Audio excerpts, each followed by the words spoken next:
Hi and welcome to your weekend roundup from round 1 of Super Rugby 2023 with me, Taylor Clement. Chiefs win the first game of Super Rugby 2023 against the 6-time consecutive championship winning team Crusaders at their home ground. In a class act second half performance by the Chiefs side with the final score being 32-10. With dominant performances from the Chiefs forwards pack who took a while to find their rhythm that ultimately wore down the Crusaders, taking control from the break, adapting best to some new rule changes designed to speed up the game. That dominant performance from the forwards pack allowed players like Mackenzie and Stevenson to shine, but that's not to take anything away from the rest of the backline who all played well. With an upsetting opening game loss for the Crusaders, who are seldom beaten at home, they're a class act who I'm sure will be pushing to bounce back for next weekend's second round fixture. It's a shame for the independent expert panel who seem to all have Crusaders winning over Chiefs pre-game, and come the final whistle, I'm sure we're all eating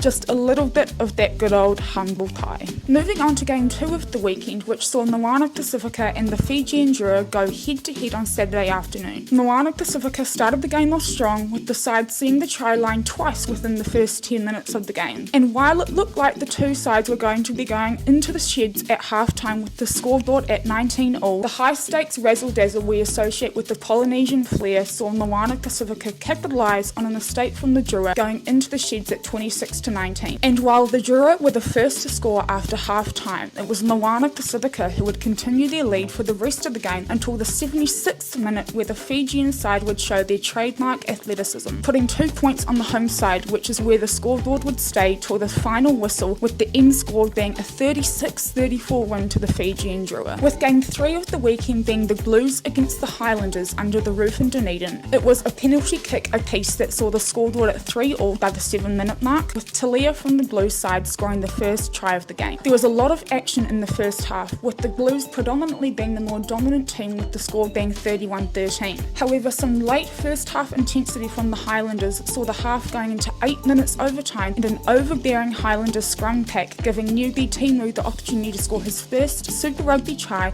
and saw the players running to the sheds with the score at 31-20 to the Blues. To copy the words from the commentating team, Talia was absolutely unstoppable out there on Saturday night and helped the Blues side finish off the game in a staggering 40-point difference, beating the home side Highlanders 60 points to 20. In the final game of the weekend for the New Zealand-based teams, the Hurricanes were across the ditch and went up against the Queensland-based Reds in Townsville, with a penalty kick going the way of the Reds in the first 3 minutes of the game. It wasn't until the 28th minute where we saw the Reds striking first with a converted try, putting the Reds ahead of the Canes at 13 points to 6. However, it was only a few minutes later where we saw the Hurricanes answer with a converted try, equaling the score at 13-all with a notable finish from Proctor. The Hurricanes were awarded a penalty try 4 minutes into the second half and kept up the momentum for the rest of the game with a dominant performance over the Reds, with the final score being 47-13 to the visitors from across the ditch. All in all, it was an adrenaline-filled first weekend of rugby for the New Zealand-based franchises. With the pressure being on for the World Cup later in the year, it's exciting to see all the hard work coming to fruition for the players and teams alike, and carrying that excitement forward into the round 2 fixtures next weekend. Why are my hands sweating? I'm literally talking to a camera.